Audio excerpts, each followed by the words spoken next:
Captured in a war zone far from his quiet Russian hometown, Alexandrovich, 30, now sits in captivity, grappling with a reality he claims he never wanted. He paints a picture of a man swept up in the tides of conflict, coerced into a war he insists he didn't believe in. He says he's just another pawn, a victim of circumstance, caught in the machinery of a nation at war. But beneath the surface of his words lies a different story, a story of choices made, actions taken, and the chilling consequences of following orders in an unjust invasion. His attempts to distance himself from responsibility falter as the details emerge, his narrative riddled with inconsistencies and moments of convenient forgetfulness. Is Alexandrovich truly a victim, or does his story reflect the complicity of countless others who crossed the border with rifles in hand? Today, we unravel the tale of a soldier whose justifications crumble under the weight of truth, revealing the devastating consequences of a war that has left homes destroyed, lives shattered, and a country fighting for its survival. The story of Alexandrovich is rooted in a conflict far larger than himself, a war born from decades of tension, misinformation, and a dangerous mix of ideology and power. The Russian invasion of Ukraine was framed by state propaganda as a mission of liberation, a fight against fabricated enemies like fascists and Banderites, names echoed endlessly by soldiers like Alexandrovich. These narratives were carefully designed to evoke patriotism, justify aggression, and obscure the truth. For many, including Alexandrovich, the rhetoric blurred the lines between duty and deceit. In the months leading up to the war, Russian state media amplified a distorted version of history, reviving old wounds from World War II and exploiting fears of Western influence. Citizens were bombarded with tales of Ukraine as a hostile neighbor, allegedly threatening Russian sovereignty and its people. For Alexandrovich, growing up in a small Russian town with limited access to independent news, this version of reality became unquestioned truth. He believed he was being sent to protect his homeland, not invade another country. Yet, as the months dragged on, the truth became harder to ignore. In his interview, Alexandrovich speaks of moments where the official narrative clashed with the harsh realities on the ground. He arrived in Ukraine expecting to defend against enemy combatants, but instead found himself in villages and towns that bore no sign of hostility, only civilians fleeing destruction. Supplies meant for liberators were pilfered, homes were reduced to rubble, and the soldiers tasked with defending began to question the very premise of their orders. Still, Alexandrovich clung to the propaganda that had shaped his worldview.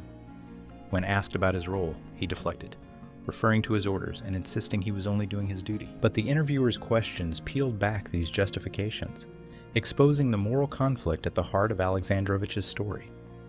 How does a man reconcile his conscience with his actions? How does a soldier justify violence against those he was told he was there to protect? The conflict in Ukraine is not just a war of tanks and missiles. It is a battle for truth, fought on the front lines of perception. Alexandrovich's story is a microcosm of this larger struggle, a man ensnared in the machinery of war, struggling to make sense of his role in a conflict he now claims he never believed in. But can ignorance and coercion absolve him of responsibility? Or do his actions speak louder than his words? As his story unfolds, these questions linger, casting a shadow over his every justification. Alexandrovich's journey is riddled with contradictions, moments where his words and actions paint two entirely different pictures. He claims he was forced into this war, a victim of mobilization and coercion. Yet, the details of his conscription tell a more complex tale, a man caught between duty and fear, navigating a system designed to crush dissent and reward compliance. He speaks of the dreaded knock on the door, the military summons that left him no choice but to report, lest he face fines or imprisonment. But was it truly coercion, or did he believe, even for a moment, in the righteousness of the war he was entering? The events leading to Alexandrovich's capture offer even more to unravel. Sent to Ukraine under the guise of protecting Russian interests, he describes the harsh conditions and chaos of the front lines. He recounts the day his vehicle was stolen, an incident that would ultimately place him closer to the heart of combat. Days later, a grenade shattered the stillness, leaving Alexandrovich injured and vulnerable. As he crawled from the trenches, he laid down his weapon and surrendered, a moment he describes with resignation, but also hints of relief. What's most revealing, however, are the gaps in his narrative. Alexandrovich insists he never fired a shot, never harmed anyone, and yet, his presence alone as an occupying force brought destruction.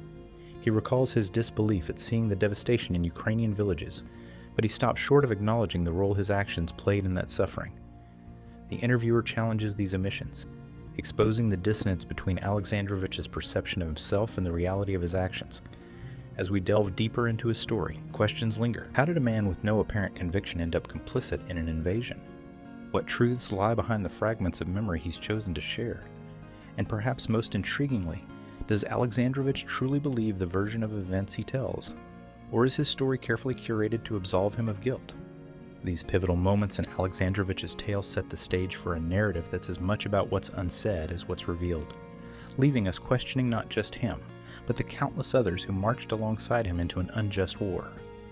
Alexandrovich was born in 1993 in a small remote village in the Tyumen region of Russia, a place where the harsh winters seemed to stretch endlessly, and opportunities were as sparse as the snowless days. His childhood was one of simplicity, shaped by a close-knit family that relied heavily on one another to make ends meet. Like many others in his village, Alexandrovich's family scraped by, his parents working tirelessly to provide, though their means were modest at best.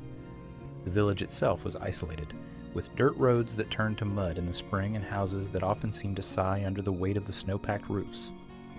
As a boy, Alexandrovich dreamed of a life beyond the confines of his small town.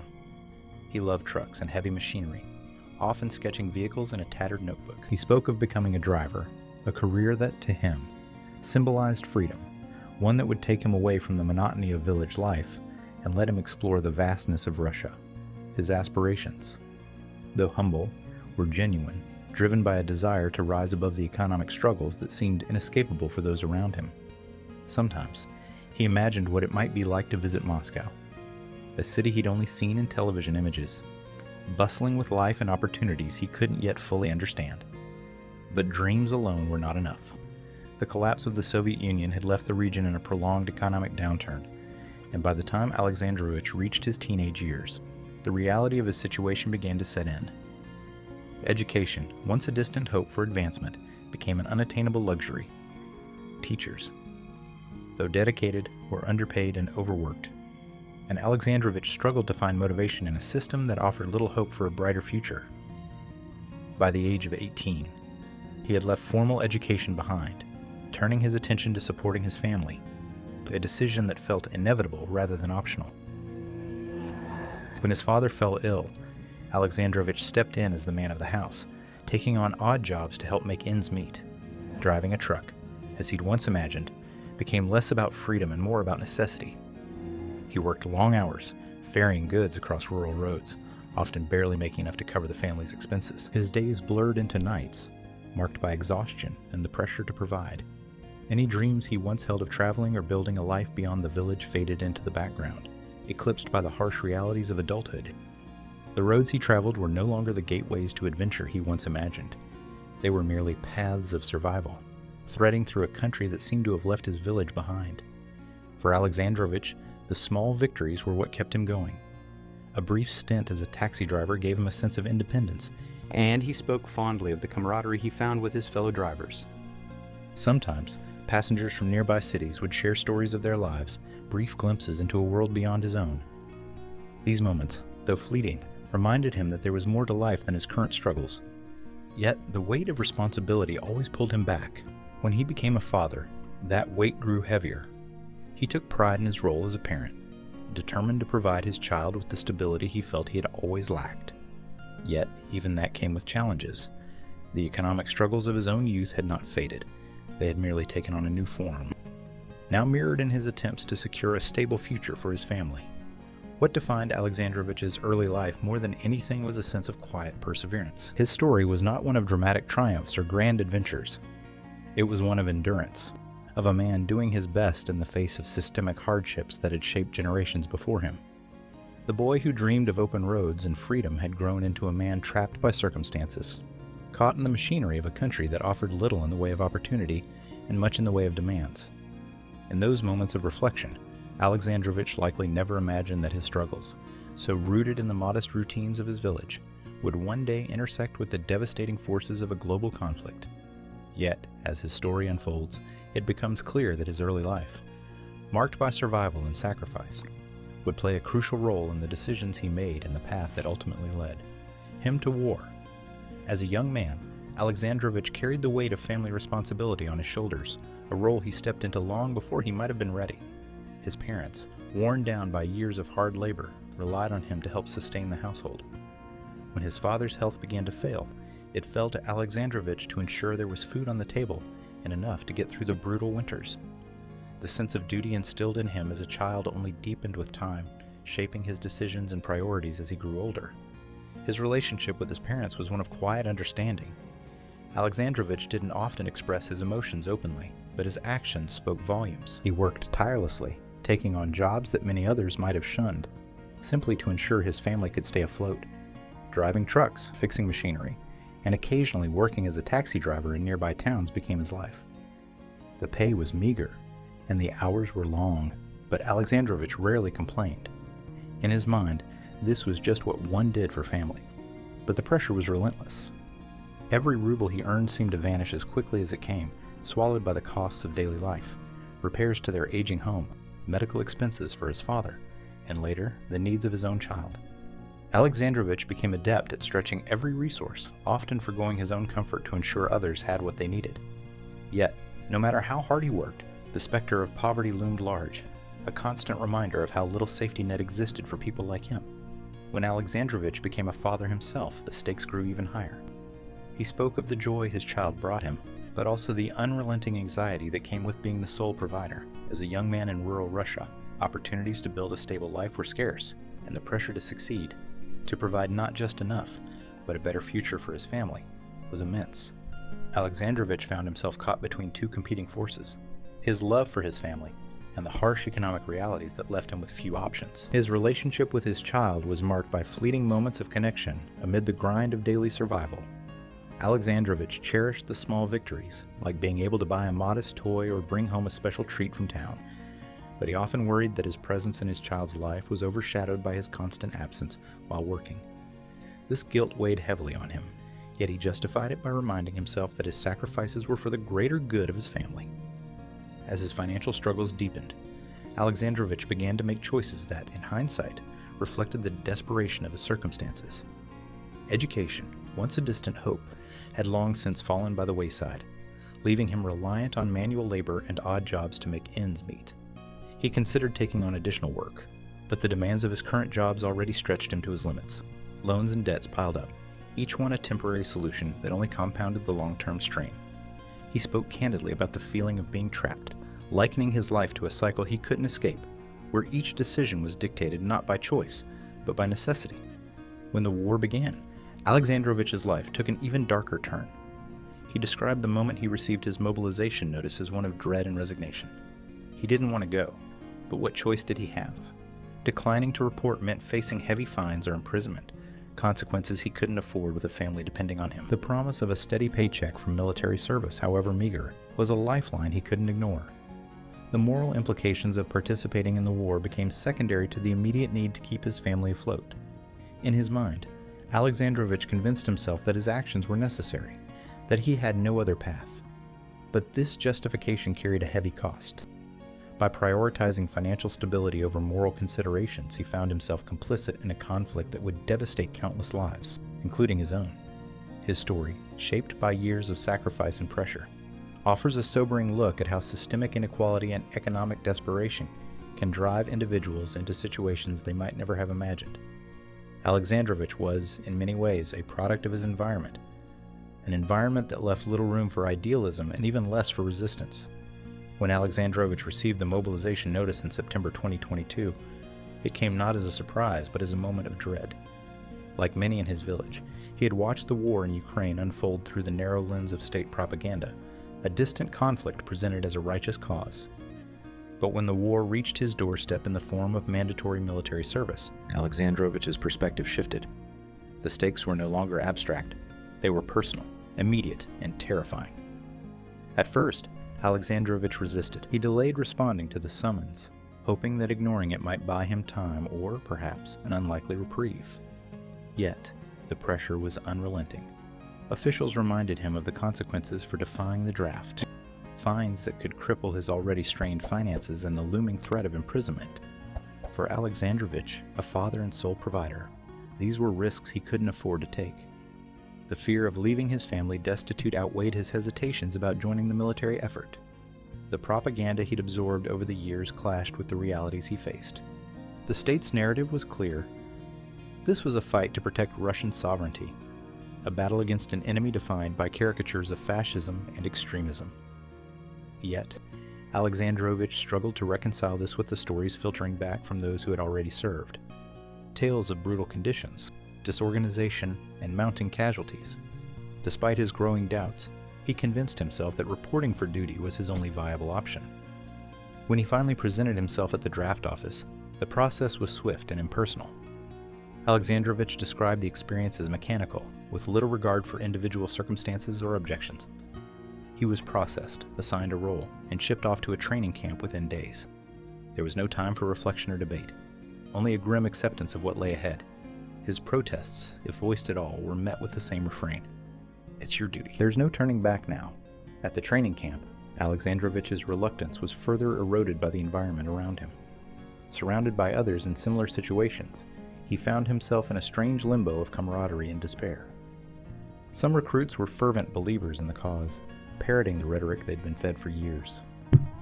Others, like Alexandrovich, were quiet, resigned, and focused solely on surviving the ordeal. The shared experience of conscription created a bond, but it also reinforced the sense of inevitability. Together, they were cogs in a machine much larger than themselves. The camp offered little in the way of preparation. Alexandrovich was trained as a driver, a role he hoped would keep him away from the front lines. Yet even this provided no comfort. He quickly realized that the logistical units, often seen as safer assignments, were just as vulnerable to attacks and ambushes. The minimal training he received felt like an afterthought, a perfunctory exercise that left him ill-prepared for the realities of war. What haunted Alexandrovich most during these days was the silence of resistance. Among his peers, there were few voices challenging the morality of the conflict. The fear of repercussions was too great. Those who questioned orders or hesitated to comply were reprimanded harshly, their punishment serving as a stark warning to the rest. Alexandrovich witnessed one man publicly berated and threatened with imprisonment for refusing to take up arms. The message was clear: dissent would not be tolerated. Despite his reluctance, Alexandrovich rationalized his compliance by focusing on his family. The paycheck promised by military service, though modest, was more than he could hope to earn at home. He told himself that his role as a driver would keep him out of direct combat, allowing him to fulfill his duty while avoiding the worst of the violence. But deep down, he knew this was a fragile illusion, one that could shatter at any moment. As Alexandrovich boarded the transport that would take him to the front lines, he reflected on how quickly his life had spiraled into this reality. Just weeks earlier, he had been a father struggling to make ends meet, his worries centered on his family's future. Now, he was a soldier, thrust into a war he didn't believe in, driven not by conviction, but by fear and necessity. The journey ahead was uncertain, but one thing was clear: there was no turning back. The journey into Ukraine began in early March 2023. Alexandrovich sat in the back of a military transport truck, the engine rumbling beneath him as they crossed the border. The tension among the men was palpable, an oppressive silence broken only by the occasional cough or the clinking of gear. For weeks, he had clung to the hope that his role as a driver would keep him far from the front lines. But as they moved deeper into Ukrainian territory, that hope began to wane. The first sight of the front lines was nothing like he'd imagined. The propaganda he'd consumed back home had painted an image of a noble campaign, liberators welcomed by grateful locals, their mission righteous and just. What he saw instead was devastation. Towns reduced to skeletal ruins, roads littered with debris, and an ever-present sense of danger. The air was thick with smoke, and the distant echo of artillery fire was a constant reminder of how precarious their position was. The camp where Alexandrovich was stationed was a hastily constructed cluster of tents and makeshift shelters. The ground was muddy, churned up by the endless movement of vehicles and boots, and the cold seeped into everything. Supplies were scarce, the food was barely edible, and clean water was a luxury. Even the simplest necessities, like proper clothing and medical supplies, were often unavailable. The soldiers spent their nights huddled together for warmth, their conversations laced with fear and bitterness. What struck Alexandrovich most was the sheer disorganization. Orders were vague and often contradictory, communication between units was poor, and morale was non-existent. Many of the soldiers were like him, reluctant conscripts with minimal training, thrown into a conflict they didn't fully understand. Their commanders, many of whom were veterans of past conflicts, carried an air of authority but seemed just as overwhelmed by the chaos around them. One of Alexandrovich's first tasks was to deliver supplies to a forward position. He drove cautiously, navigating roads riddled with potholes and craters, his eyes scanning for signs of ambushes or landmines. The fear was unlike anything he'd ever felt before. Every shadow in the trees, every bump in the road could be a threat. By the time he reached his destination, his hands were trembling, his knuckles white from gripping the steering wheel. At the forward position, he met soldiers who had been on the front lines for weeks. Their faces were gaunt, their eyes hollow, and their stories chilling. They spoke of villages caught in the crossfire, of civilians fleeing with nothing but the clothes on their backs, and of comrades lost in skirmishes that seemed pointless. One soldier described an attack the week before, where a convoy had been hit by artillery fire. The survivors had scrambled to safety, leaving behind the wounded and the dead. Alexandrovich listened in silence, the reality of the war sinking in with every word. The fear that had gripped him during the drive lingered long after he returned to camp. Sleep was elusive, and when it came, it was plagued by nightmares. The constant drone of distant gunfire and the occasional explosion made it impossible to relax. The camaraderie that had developed during training evaporated as the stress of the situation set in. Arguments broke out over trivial matters, tempers flared, and trust eroded. Alexandrovich kept to himself, retreating into a shell of quiet endurance. The local population, too, presented a stark contrast to the narrative Alexandrovich had been told.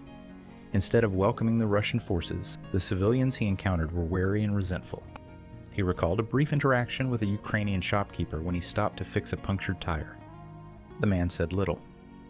His eyes filled with anger and fear as Alexandrovich paid for the repair.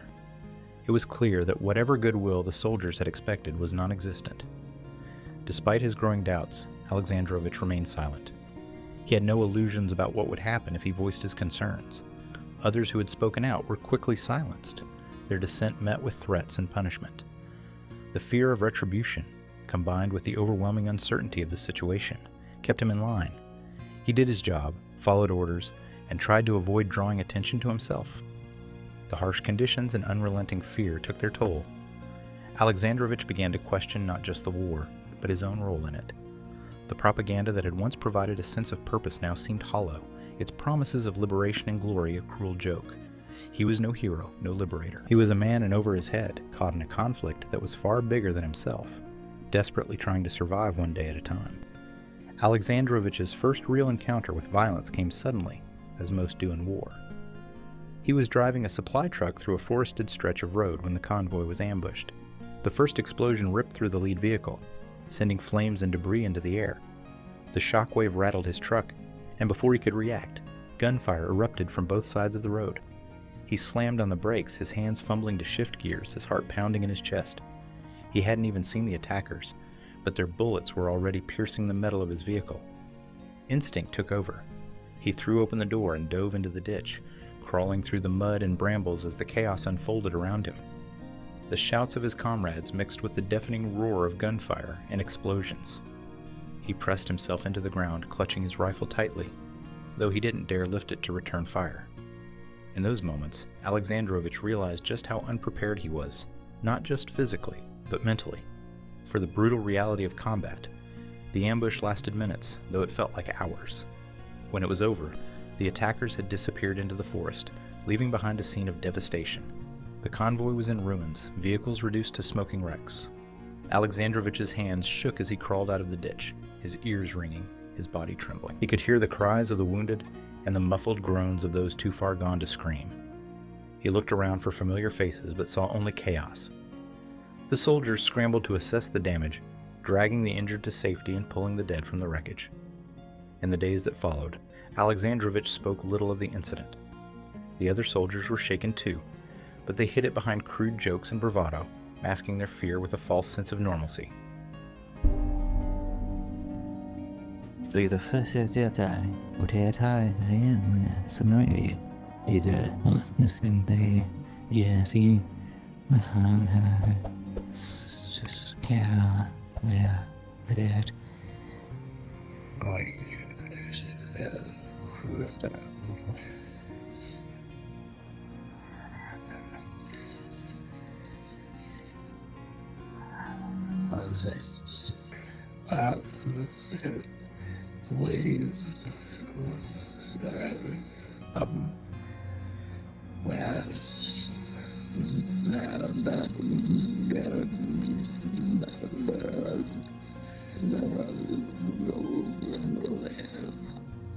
It was his hit.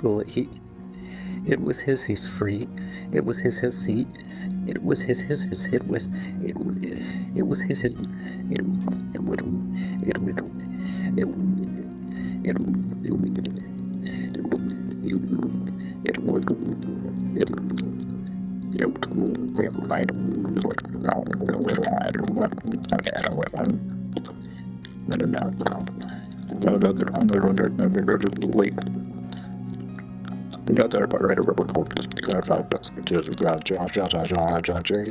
The village was eerily quiet when they arrived. The village was eerily quiet when they arrived in relation to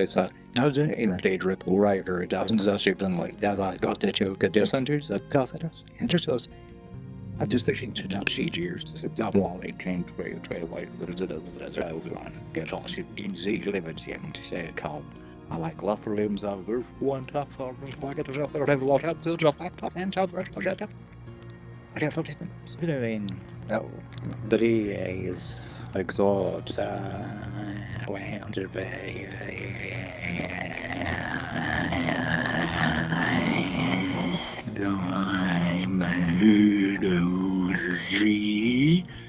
They're weapon.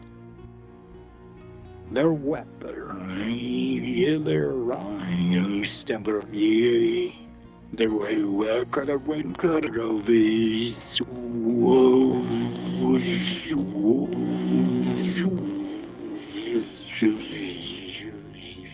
Was ordered to join his signer.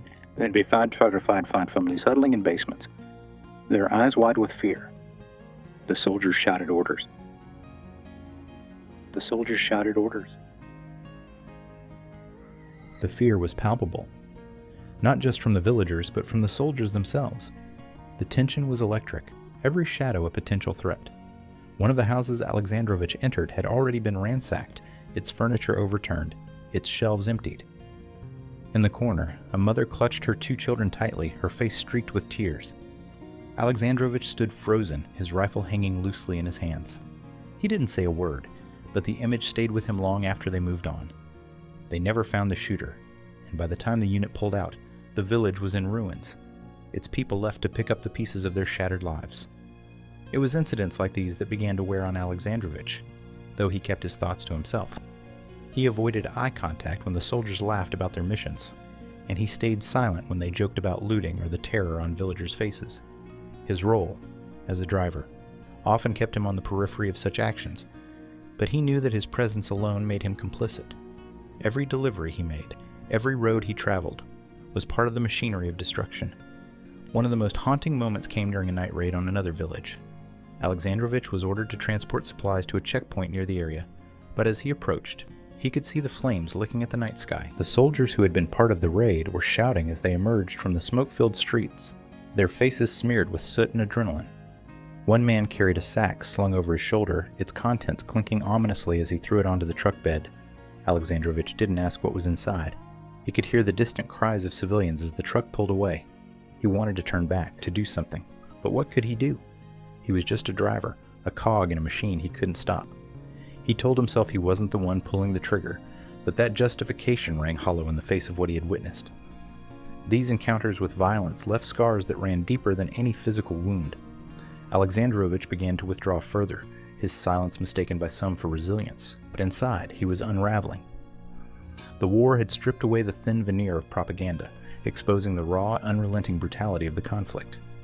Alexandrovich had come to Ukraine believing he might be able to escape the worst of it, but now he realized there was no escape. Not from the violence, and not from the guilt of his complicity. Alexandrovich's narrative of being a reluctant participant began to crumble as the stories of his time in Ukraine unfolded. The layers of his moral dissonance became undeniable with each moment he shared, whether he admitted his actions directly or exposed them through his silence. He often described himself as an unwilling cog in a brutal machine, but the details he provided painted a more damning picture of complicity. One memory Alexandrovich hesitantly recounted was of a village his unit had entered to clear out potential threats. The operation was chaotic from the start. Soldiers barged into homes, overturning furniture, tearing through belongings, and intimidating the residents. Alexandrovich stood near his truck, pretending to busy himself with minor maintenance. But he couldn't ignore the sounds.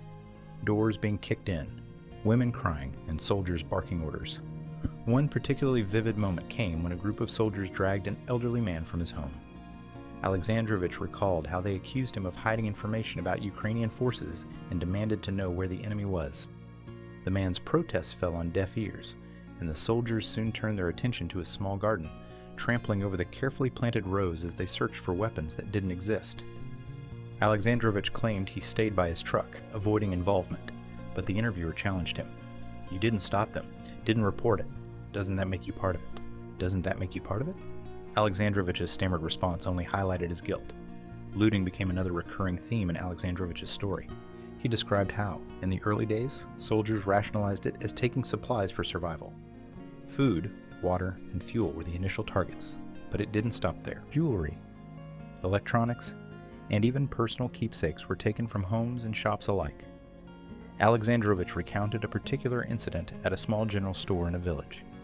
The soldiers broke in, stripping the shelves of everything from canned goods to cigarettes.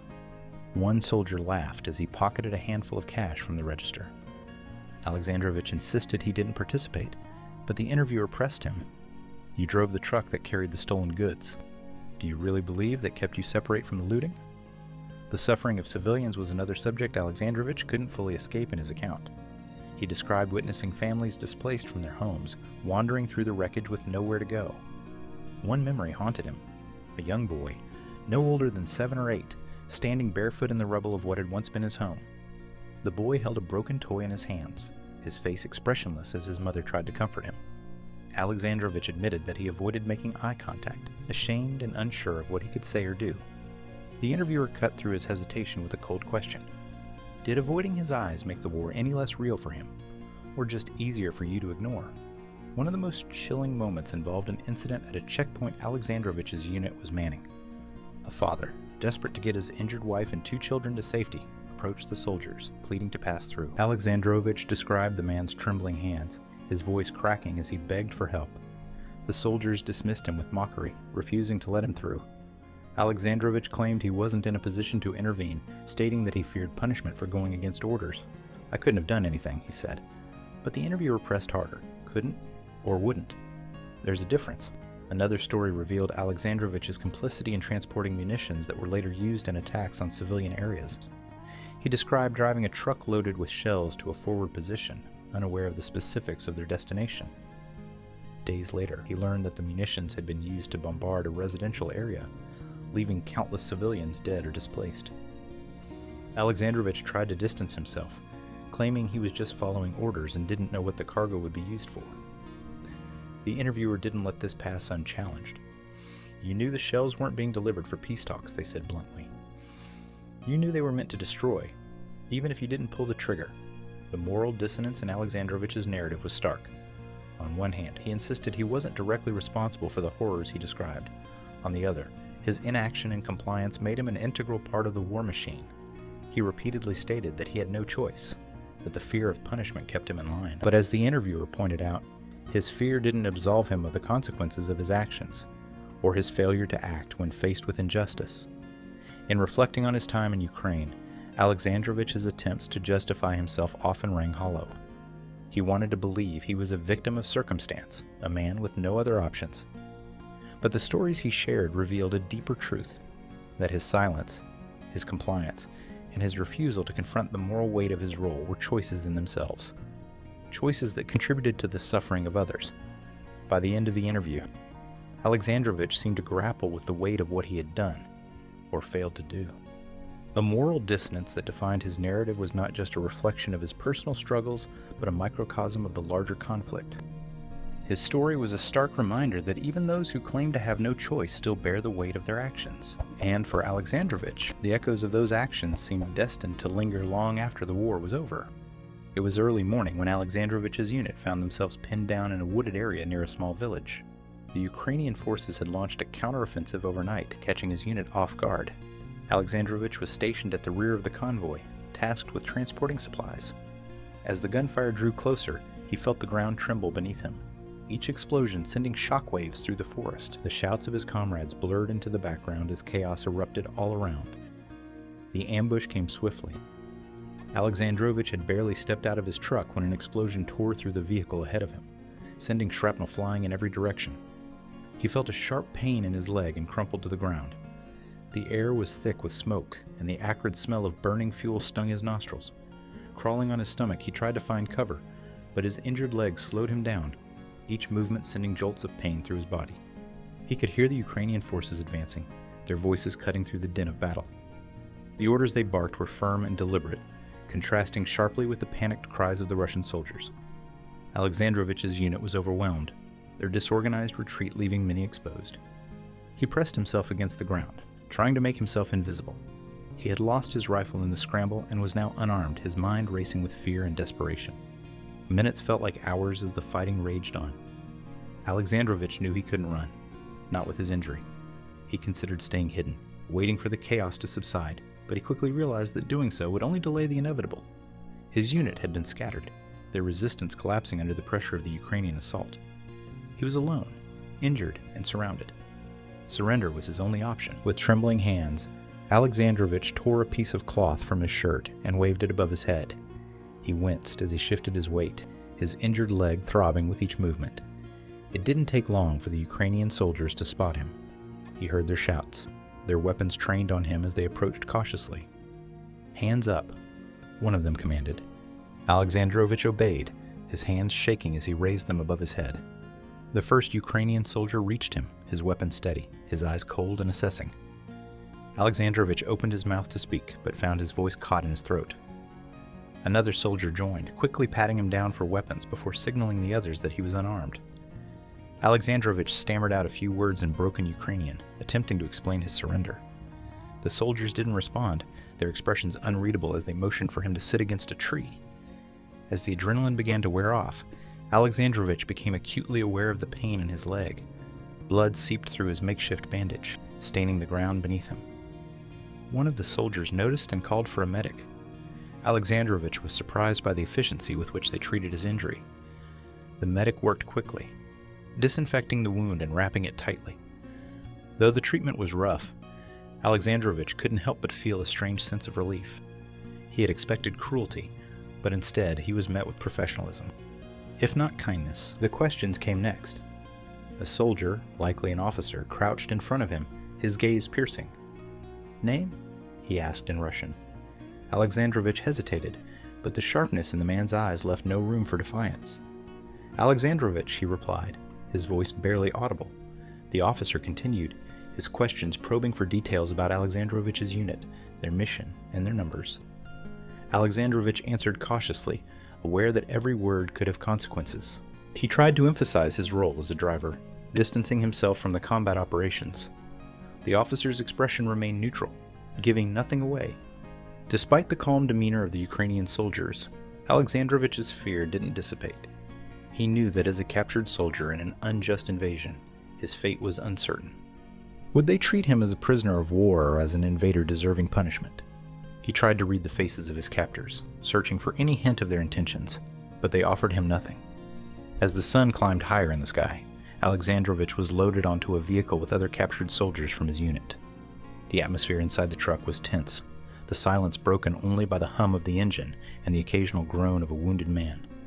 Alexandrovich sat in the corner, clutching his leg and replaying the events of his capture in his mind. The initial relief of survival was slowly replaced by the heavy weight of uncertainty. He didn't know where they were taking him or what awaited him there. The moment of capture marked a turning point for Alexandrovich, a jarring shift from reluctant invader to powerless prisoner. It was a moment he would replay countless times during his captivity, each detail etched into his memory. The chaos, the fear, the shouts of surrender. They became symbols of the unraveling of his role in the war, For the first time, he was forced to confront the reality of his situation. He was no longer a soldier, no longer a driver. He was a prisoner of war, his fate now in the hands of those whose country he had helped to invade. As Alexandrovich began recounting his time in captivity, his words painted a picture of a man who saw himself as a victim of circumstance. He insisted that he was never a true combatant, merely a driver caught up in the chaos of war. "I never fired a weapon," he said repeatedly, his tone pleading, as if the statement alone could absolve him of any guilt. He described himself as a reluctant participant forced into the conflict by the system, doing what he had to in order to survive. But as the interviewer pressed him, cracks began to appear in his narrative. "You say you were just a driver," the interviewer began, their tone calm but firm, "but you drove trucks loaded with ammunition and supplies. You were part of the machine that brought destruction. Do you really believe that makes you innocent?" Alexandrovich hesitated, his eyes darting as if searching for an answer. "I didn't have a choice," he finally said. "If I refused, I would have been punished, maybe even imprisoned." The interviewer didn't let him off the hook. "And the people in the villages you drove through, the ones whose homes were destroyed, whose lives were upended, did they have a choice? You say you never pulled a trigger, but didn't your role make those triggers possible?" Alexandrovich looked down at his hands, silent. The weight of the question hung in the air. Throughout the interview, Alexandrovich's attempts to distance himself from the violence were a recurring theme. He described how he avoided interacting with civilians whenever possible, claiming that his role kept him away from the front lines. "I stayed with the truck," he said, his voice tinged with defensiveness. "I didn't go into the houses. I didn't take anything." But the interviewer was quick to challenge this assertion. "You didn't take anything, but you transported what others looted. Isn't that just as much a part of the process?" One particularly stark contradiction emerged when Alexandrovich recounted a raid on a small village. He described sitting in his truck as soldiers stormed homes, carrying out belongings and forcing families into the streets. "I didn't participate," he insisted. But when asked if he drove the truck carrying the stolen goods, his response betrayed him. "I had to. It was an order." The interviewer leaned in. "You're saying you transported what was taken from those families, but because you didn't enter the houses yourself, you think you're not responsible?" Alexandrovich's face reddened, his earlier confidence faltering. "I didn't have a choice," he repeated, though the words sounded hollow. The interviewer continued to unravel Alexandrovich's self-portrayal, pointing out inconsistencies in his story. He had earlier claimed he never interacted with civilians, yet later admitted to encounters that painted a different picture. One such moment involved a checkpoint where his unit stopped a family trying to flee. Alexandrovich initially described the scene as if he were a passive observer, but under questioning, he admitted that he stood by as soldiers rifled through the family's belongings and refused them passage. "Did you say anything?" the interviewer asked. Alexandrovich shook his head. "No, but I didn't agree with what they did." The interviewer's reply was cutting. "And your silence, what did that mean to the family? That you agreed? That you didn't care? Or that you were too afraid to stand up for them?" Another point of contention arose when Alexandrovich discussed his capture.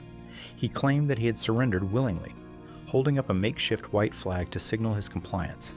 "I wasn't a fighter," he said, emphasizing his role as a driver. But when asked why he had been found with a rifle at the time of his capture, his response was evasive. It was standard issue. "I never used it," he said quickly. The interviewer didn't miss a beat. "And yet, you carried it. Do you expect the people whose homes you entered, whose lives were destroyed, to believe you were just a bystander? That the weapon slung over your shoulder meant nothing?" As the interview progressed, Alexandrovich's attempts to absolve himself began to falter under the weight of his own words.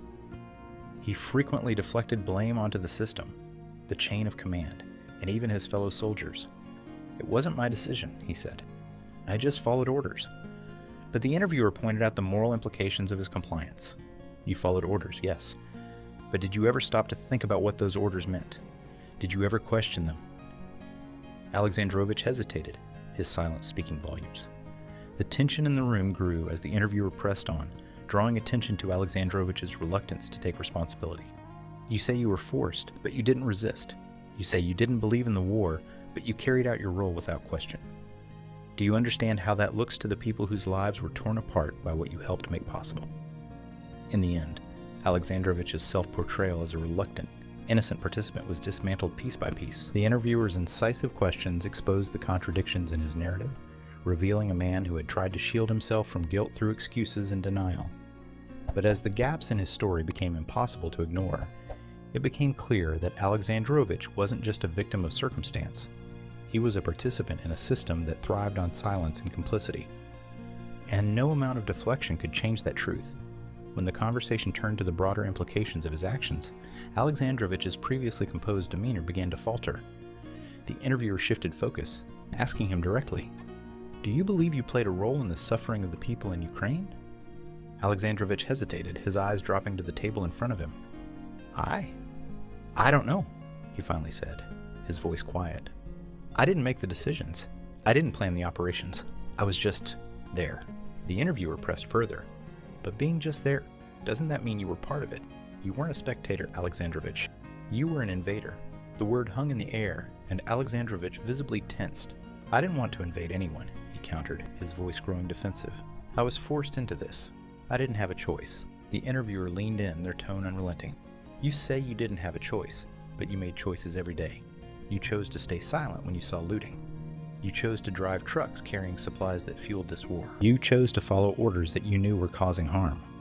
Are you saying none of those choices matter?" Alexandrovich opened his mouth to respond, but no words came out. The tension in his face revealed a man grappling with the weight of his own justifications. One of the most telling moments came when Alexandrovich was asked about the civilians he encountered.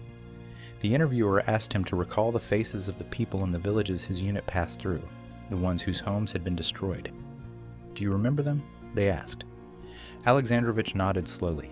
"Yes, I remember," he said, his voice barely audible. "I remember their faces, their fear." The interviewer pushed further. "And when you think of them now, do you see them as enemies? Or do you see them as victims of the same war that brought you here?" Alexandrovich's eyes welled up as he struggled to answer. "I don't know what I see," he admitted. "I didn't want to be there. I didn't want to hurt anyone." The interviewer didn't let him off the hook, but your presence there did hurt them.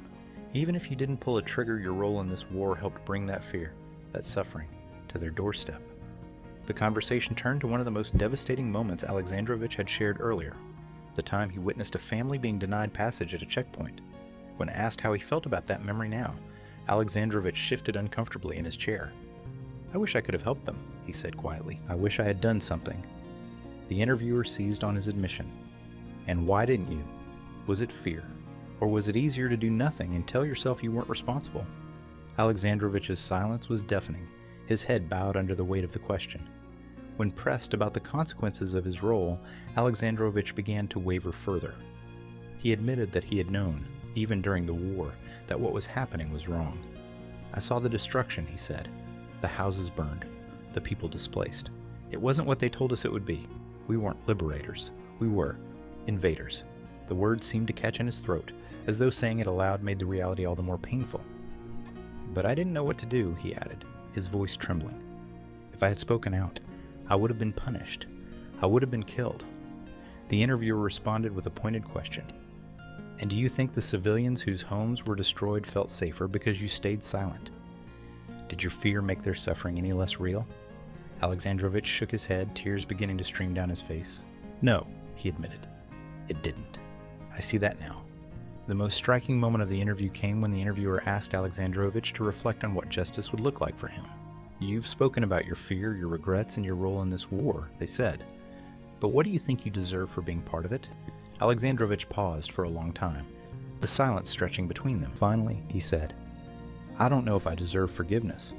I don't know if I can forgive myself." The interviewer followed up with one final question. "If you could speak to the people whose lives were destroyed because of this war, what would you say to them?" Alexandrovich's shoulders sagged as he struggled to find the words. "I would tell them, I'm sorry. I know it's not enough. I know it doesn't change anything. But I'm sorry. For what I did, for what we did." By the end of the discussion, Alexandrovich's earlier defenses had crumbled under the weight of his own admissions.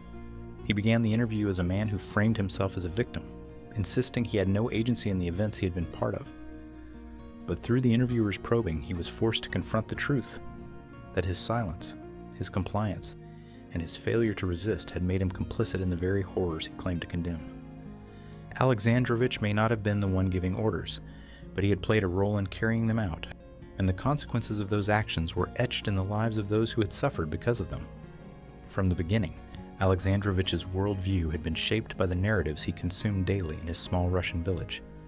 The state-controlled media, his primary source of information, painted a clear and compelling picture of the world. Russia as a protector, Ukraine as a threat, and the West as a shadowy force determined to destabilize the region. For Alexandrovich, these messages were not just background noise. They were the foundation of his understanding of the conflict that would eventually consume his life. In the years leading up to the war, propaganda filled every corner of Russian media. News programs endlessly repeated stories of alleged Ukrainian aggression, portraying the country as a hotbed of extremism and fascism. Images of rallies in Ukraine, taken out of context, were presented as evidence of a hostile nation on the brink of attacking Russia. These narratives were accompanied by tales of ethnic Russians in Ukraine being persecuted, a trope that tugged at the hearts of viewers like Alexandrovich, who saw themselves as defenders of their kin. The effect of this relentless messaging was powerful. Alexandrovich admitted that he didn't question the stories he was told. It was everywhere, he said. On TV, on the radio, even the people in the village talked about it. If everyone is saying the same thing, it must be true, right? He described how he came to believe that the war was not only justified but necessary to protect Russia's borders and its people. They told us Ukraine was a puppet of the West, he said, his tone heavy with resignation. That if we didn't act, NATO would surround us, and we'd be next. The interviewer highlighted the pervasive reach of propaganda, pointing out how it infiltrated every aspect of daily life. And did you ever hear a different perspective? They asked. Alexandrovich shook his head. No, it wasn't possible. The news all said the same thing, and we didn't have access to anything else. The interviewer pressed further. And did you ever wonder why? Did you ever ask yourself why the only stories you heard were the ones that made you feel afraid? Alexandrovich hesitated before answering. I didn't think about it, he admitted. You trust what you're told. Why would they lie to us? They said it was about protecting our country, and I believed them. His words revealed the extent to which propaganda had seeped into his psyche, creating a narrative so convincing that it left no room for doubt. But the cracks in this narrative began to form once Alexandrovich arrived in Ukraine. He described the confusion he felt when he encountered civilians in the villages they entered. They weren't what we were told they'd be, he said. They weren't fascists. They were just people, families, farmers, old men and women. This realization didn't come all at once, but it gnawed at him as the weeks went on. The propaganda that had painted Ukrainians as enemies of Russia didn't match the reality he saw on the ground. The interviewer delved into this moment of dissonance. When you saw that the people weren't the enemies you were told they'd be, what did you think? Did you question the stories you believed? Alexandrovich paused, his brow furrowing as he considered the question. I didn't want to question it, he finally said. If I started asking myself those questions, I don't think I could have kept going. I told myself it was just a few exceptions, that the rest of them were as bad as they said. This selective denial, the interviewer pointed out, was one of propaganda's most insidious effects. It didn't just shape what you believed, they said. It shaped what you refused to see, even when the evidence was right in front of you. You found ways to explain it away. Alexandrovich nodded slowly, the weight of this realization visible in his expression. One of the most chilling moments came when Alexandrovich reflected on the stories he had repeated to himself to justify his actions. We were told that we were liberators, he said quietly, that they needed us, that without us, they'd fall apart. I believed it because I wanted to believe it. It made everything easier. The interviewer didn't let this pass without comment. And when you saw the villages in ruins, the families torn apart, did you still think you were liberating them? Alexandrovich's voice wavered as he answered. No, he admitted, but I didn't know what else to think. If we weren't liberators, then what were we? I couldn't let myself believe we were the bad guys. The interviewer pressed, but deep down, didn't you already know? Alexandrovich's silence was all the confirmation needed. By the end of the discussion, it became clear that propaganda hadn't just shaped Alexandrovich's beliefs. It had created a reality for him, one he lived in even when faced with evidence to the contrary. It had given him a narrative of righteousness, one that allowed him to see himself as a protector rather than an aggressor. And when that narrative began to crumble, it left him grappling with the uncomfortable truth that he had been part of something far darker than he had ever allowed himself to imagine. When Alexandrovich spoke about the devastation he witnessed in Ukraine, His words often carried a sense of detachment, as if he were narrating a story that happened to someone else. He described villages turned to rubble, streets littered with debris, and the eerie silence that followed each bombardment. Yet, as the interviewer pointed out, his tone lacked the emotion one might expect from someone who had seen such destruction firsthand. "Do you feel anything when you remember those scenes?" they asked. Alexandrovich hesitated, then replied, "I don't know. I was just doing my job." One story he shared exemplified this distance. Alexandrovich recalled driving through a small village shortly after an artillery strike. The houses were gutted, their roofs caved in, and smoke still rose from the charred remains of what had once been homes.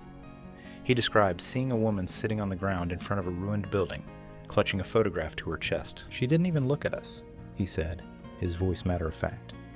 "She just sat there, staring at the ground." The interviewer pressed him, asking how that moment made him feel. Alexandrovich shrugged. "There was nothing I could do. I had to keep moving." The interviewer didn't let this response slide. "You saw a woman who had just lost everything, and you didn't feel anything." Alexandrovich looked uncomfortable. "It's not that I didn't feel anything," he said defensively. "But what could I have done? I wasn't the one who ordered the strike." The interviewer's reply was sharp. "But you were there. You were part of the force that made it happen. Doesn't that make it yours too?" Another moment of devastation Alexandrovich described was during a supply run to a forward position.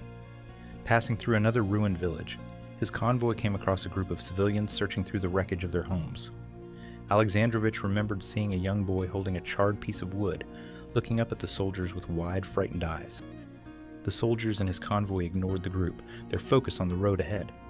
Alexandrovich said he did the same, not wanting to draw attention to himself. "We weren't supposed to interact with civilians," he explained. "It was safer that way." The interviewer pushed back. "Safer for whom? For you, or for the people who had already lost everything?" Alexandrovich faltered.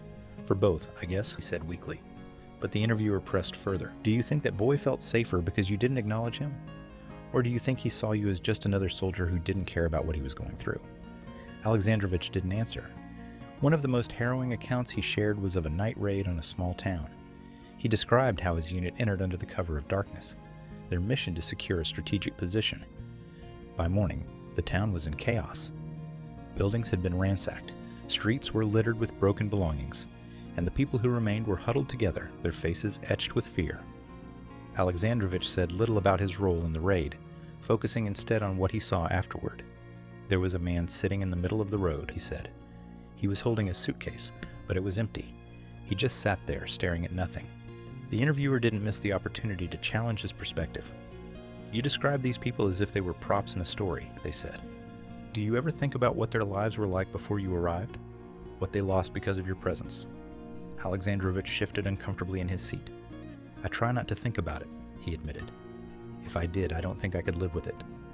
The interviewer pressed harder, pointing out the stark contrast between Alexandrovich's detachment and the very real suffering of the people he encountered. "You say you try not to think about it, but don't you think they deserve to be thought about? These were people, Alexandrovich, families, children, and you were part of the force that destroyed their lives. Do you ever take responsibility for that?" Alexandrovich's voice grew quieter. "I didn't mean to hurt anyone," he said. "I was just following orders." This excuse, repeated often throughout the interview, was met with increasing skepticism. "And the civilians whose homes were destroyed, do you think they cared who gave the orders?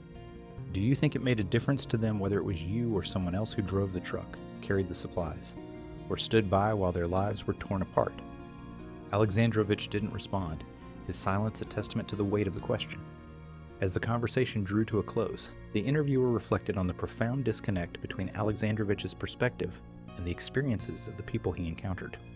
"You talk about the devastation like it was a movie you watched, not something you were part of," they said. "But for the people in those villages, it wasn't a story. It was their lives, their reality. And you were there.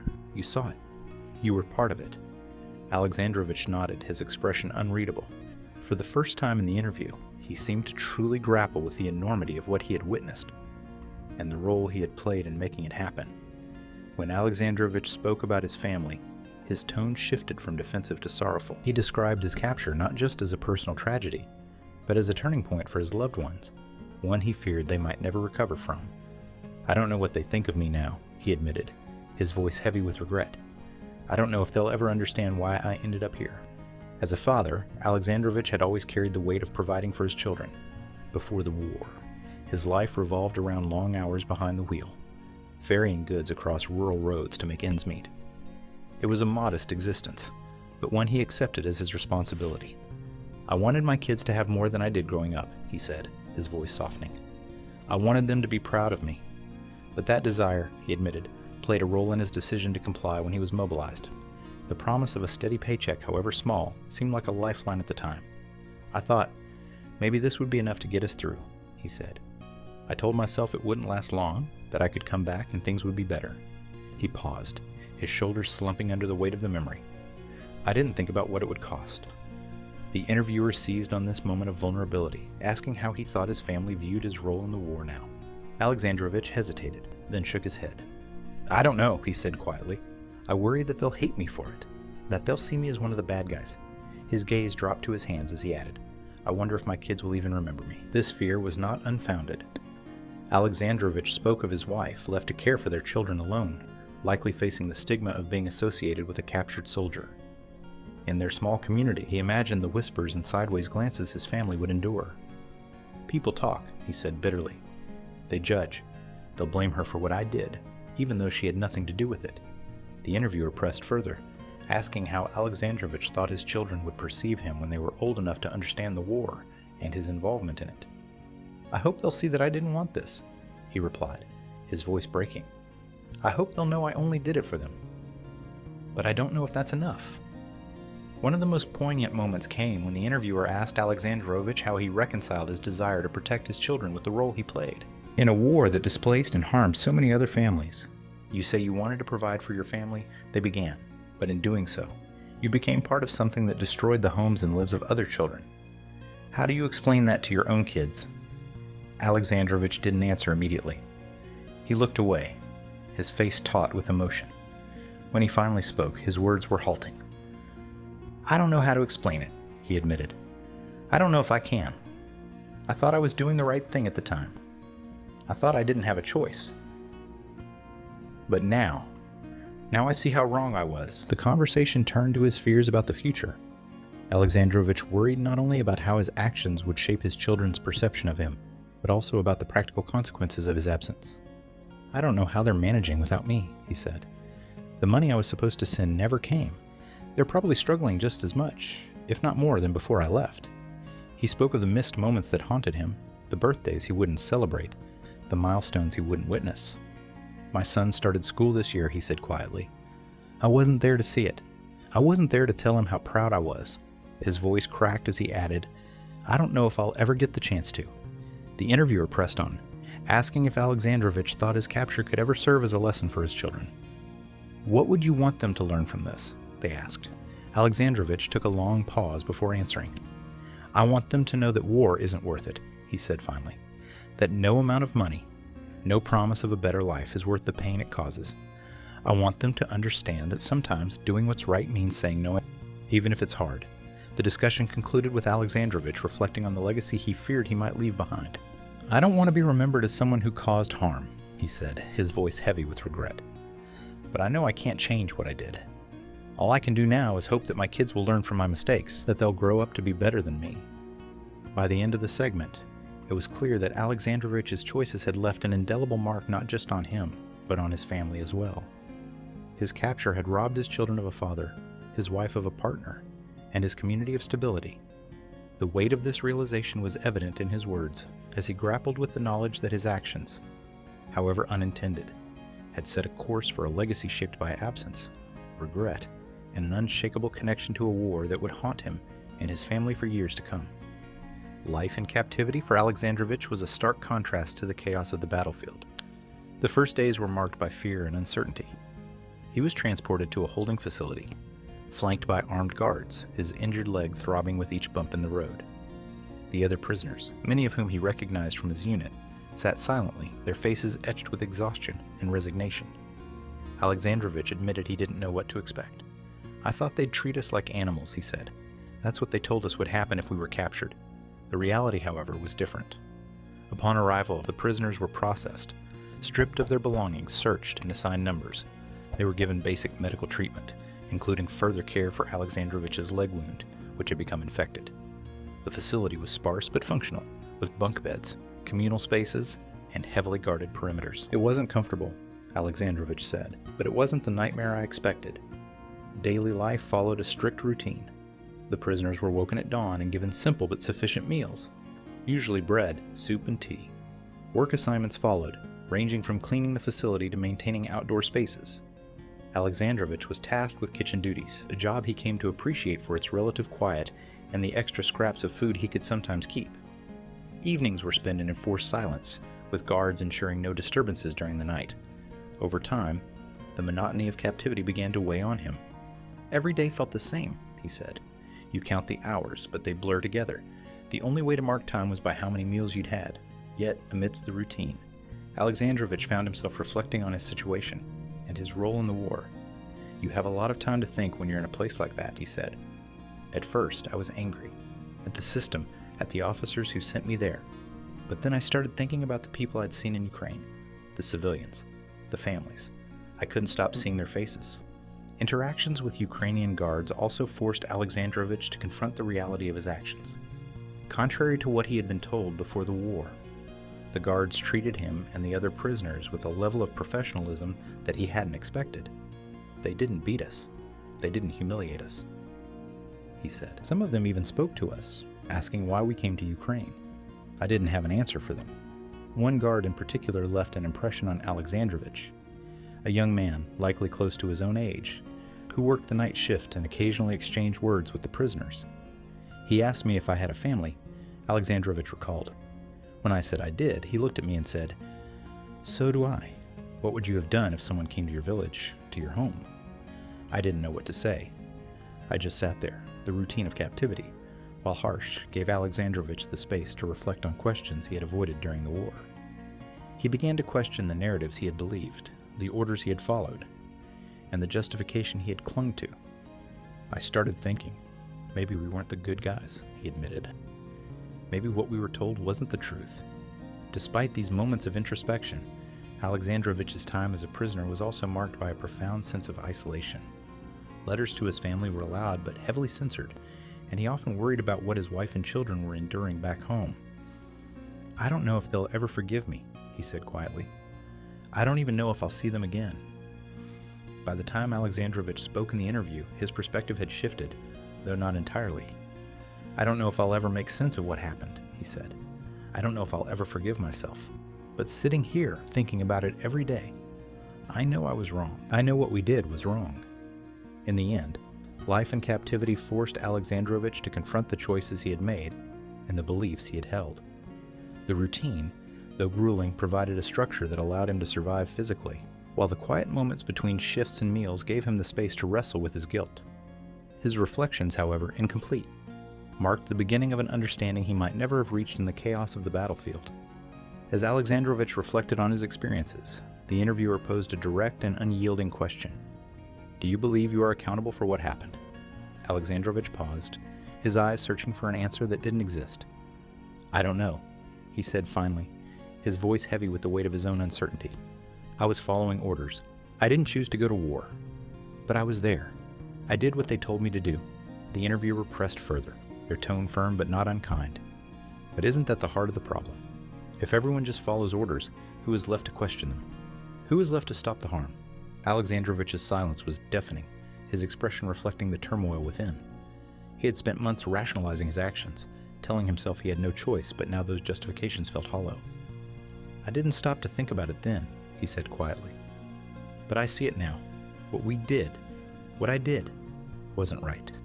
The conversation shifted to the broader implications of accountability in war. The interviewer pointed out that Alexandrovich was one of thousands, part of a system that relied on silence and compliance to function. "Wars aren't fought by generals alone," they said. "They're fought by people like you. Drivers, soldiers, men and women who go along with what they're told, even when they know it's wrong. Do you think that system can ever change if no one takes responsibility for their part in it?" Alexandrovich's response was measured but laced with regret. "I don't know if it can change," he said. "But I know I was wrong. I see that now. I should have done more, said more. Maybe it wouldn't have changed anything, but at least I wouldn't feel like this now." The interviewer pressed on. asking what justice looked like for Alexandrovich. "Do you think you should be punished for what you did?" they asked. Alexandrovich hesitated, then nodded slowly. "Maybe," he said. "I don't know what's fair, but I know people suffered because of what we did, because of what I was part of. Someone has to answer for that. If it's me, then maybe that's what I deserve." The discussion broadened to the collective responsibility of societies that allow wars to happen. The interviewer pointed out the role of propaganda, leaders, and the silent complicity of ordinary people in perpetuating cycles of violence. "It's easy to blame those at the top," they said, "but wars are fought with the hands of everyday people. Until those people start questioning the orders, questioning the lies, how can anything change?" Alexandrovich's expression darkened as he absorbed these words. "It's hard to question," he said finally, "when you're in the middle of it, when you're scared, when they've told you your whole life that you're doing the right thing. It's hard to see the truth. But now I know. I should have tried." The interviewer concluded with a poignant statement. Accountability isn't just about punishment. It's about understanding what happened and making sure it doesn't happen again. It's about people like you, Alexandrovich, recognizing the harm you caused, owning up to it, and helping others see the truth. "Do you think you can do that?" Alexandrovich looked down, his hands clenched in his lap. "I don't know," he said after a long silence, "but I want to try. I want to do something to make it right, even if I can't fix what's already been done." As the interview drew to a close, the weight of Alexandrovich's words hung in the air, a testament to the complexity of personal and collective responsibility in war. His story was not unique, but it was a reminder that wars are not fought by abstract forces. They are fought by individuals, each with a choice, each with a part to play. Alexandrovich's journey, from compliance to reflection, highlighted the power of questioning, the importance of accountability, and the hope that, perhaps, understanding the past can prevent future harm. Justice, the interviewer concluded, isn't just about holding others accountable. It's about holding ourselves accountable. And that's where change begins. As Alexandrovich's story comes to a close, we are left with questions that extend far beyond one man's journey. His experience, his choices, and his reflections force us to confront uncomfortable truths about war, morality, and the systems that perpetuate violence. What does accountability truly mean in the context of war? Is it enough to blame the leaders, the politicians, and the generals who give the orders, or must we also examine the roles played by the soldiers, the drivers, and the countless others who carry those orders out? Where does personal responsibility begin and end in a system designed to suppress dissent and reward obedience? And what of propaganda? Alexandrovich's beliefs were shaped by narratives he never thought to question. Stories that painted enemies out of neighbors and justified destruction in the name of protection.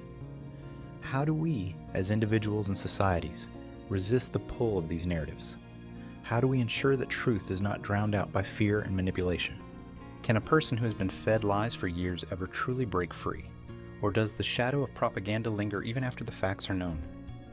Then there is the question of complicity.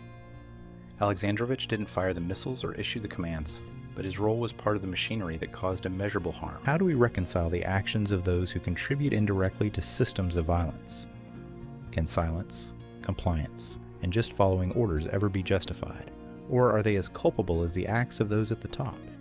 If everyone claims they had no choice, who is left to stand against injustice? Finally, there is the question of change. Alexandrovich's story reveals the devastating impact of systemic violence, but it also raises the possibility of reflection and accountability. Is it enough for individuals like him to admit their mistakes after the fact? Or does true change require action in the moment, resistance when it matters most? How can we, as individuals and societies, create a culture where questioning orders, seeking truth, and standing against injustice are not acts of bravery but expectations of humanity? These are not questions with easy answers, but they are questions we must ask if we are to understand not just the story of Alexandrovich, but the stories of countless others like him. Individuals caught in the tides of history, struggling to navigate the boundaries between right and wrong, complicit and victim, human and inhumane. As we close, one final question remains.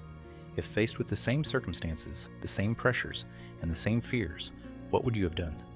Would you have stood against the system? Or would you have stayed silent, telling yourself, as Alexandrovich once did, that you had no choice? And if so, what might that silence cost?